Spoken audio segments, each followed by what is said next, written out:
Biroz gapirib beringchi, hozirgi kunda ayollarimiz o'zlarini turmush o'rtoqlariga nisbatan gap qaytarish, qadriga yetmaslik, uni bor yo'g'ini e'zozlash degan narsalarni unutib qo'yishyapti. Oila qadrini unutib qo'yishyapti. Farzandlar judayam og'ir problematik holatlarga kelyapti. Endi siz mana boshingizdan juda ko'p narsalarni kechirib o'tdingiz. Shunaqa turmush o'rtog'ingiz og'ir kasalga chalindi. Shu chalinganiga qaramasdan, 3-4 farzandlaringizga qaramasdan bor yo'g'ingizni turmush o'rtog'ingizga sarflab, hamma narsani harakatini qilib, kecha kunduz oldida bo'ldingiz. Shu to'g'risida gapirib bering, qachon turmush o'rtog'ingiz kasallikka chalinganligini bildingiz? O'z yoshlarida sarv kasal bo'lgan ekanlar. 2010-yil ishlab yurgan joylarida yiqilib tushib, jigar bilan yiqilganlar. Jigar travmatskiy jigarini bo'lib qolgan, qotib qolgan. Shu bilan 4 yil kurashdik. Orada 1 yilcha inolmaganlardan keyin serozga aylanib ketdi. Bu 2016-yil edi. Qon qusib mazalar bo'lmagandan keyin sirazi tez yordam bilan Jkovskiyga borganmiz. Jkovskiy reanimatsiyaga olgan sirazi qon qusurganlardan. Undan keyin zond yutqizib qo'ygan. Keyin so'rab surishtirib 2016-yil O'tkir Matkulovich sizga uchrashganmiz. Alhamdulillah, boringizga shukur. Alloh bizga siz uchratganiga shukur, shu kunlarga shukur etaman. 10 yil biz bilan kurashib keldingiz jigar servisi bilan. O'sha paytda borimiz yo'g'imiz, qo'limizda chaqalog'im bor edi. Chaqaloq bilan kurashdik. Kechalari, kunduzlari. Bo'lmishdi turmush o'rtog'ingiz yonida bo'lib qaradingiz. Kecha kunduz erkaklar orasida qolib ketdi bo'lsa ham qaraganman. Mendan roziman o'sha kunlarga. Turmush o'rtog'ingiz kasallikka chalingandan keyin o'zgarib qoldimi? Qanaqadir muammo tug'ildimi? Yo'q, o'zgarmagan. Yo'g'imizda ham borimizda ham bir xil bo'lganmiz. Yo'qlariga ham, borlariga ham qaramadim. O'zgarib qoldingizmi? Yo'q. Aytanga bolalarim otasi baravar kurashdik.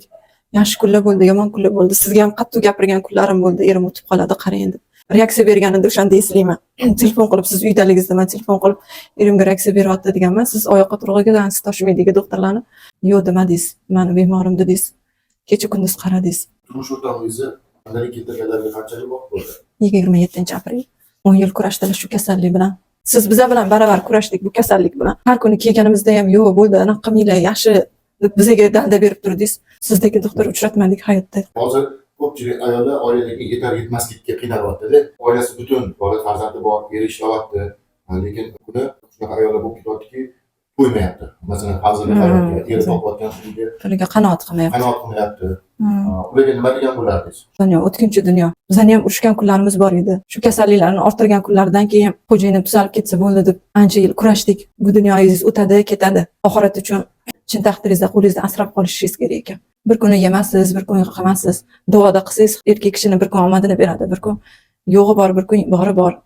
Erkak kishini ham o'shanga sabr qilib, ko'nikib yashagan ayoliga jannat vojib deyilgan. Bu dunyoyingizdan kechib nima qilasiz? Ertaga jannatingizni o'zingiz qo'lingiz bilan parchalab 40 yil yashadilar. Nima olib ketdilar? Hech narsa olib keta olmadilar bu dunyodan. Faqat yashab ketganlar farzandingizni o'ylang. Sizga arzon bermaganlar. Yo'q. Siz ham aytganlarini aytganidek hop adashib hammasini qilardingiz. Hozir ko'pchilik yoshlarimiz shunga o'rganib qolganda, bitta erkak bitta gap gapirsa, ular 10 ta gap qaytarib, boshqacha variantda yetkazib beradi erkaklarga. Shu ustidan ham mayda shunday narsalardan, oddiy narsalardan ko'p janjal to'polon chiqyapti ayollarimizda. Ayollar borgan sari aqlli bo'lib ketyaptimi? O'zi kruzazori ko'payib ketyaptimi? Yo'q, ko'p video ko'ryaptimi?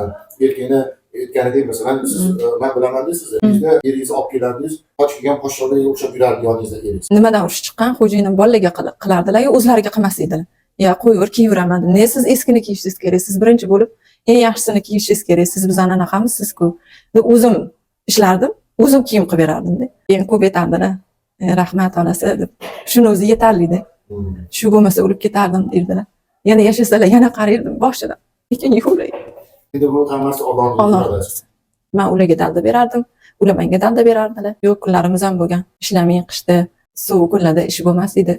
O'shanda ham qiynalib qolgan paytlarimizda ham Xudoni o'zi yetkazardi. Ayollarimiz boriga noshukr bo'lib qolyapti, shukur bilmayapti, rahmatini bilmayapti. O'shaning uchun ayollarga mana aytardim, boriga shukur qilish kerak. Boriga shukur qilish kerak. Boriga shukur qilish kerak. Ertaga baribir shukur qilmay ketganingizdan keyin nimaga erishasiz?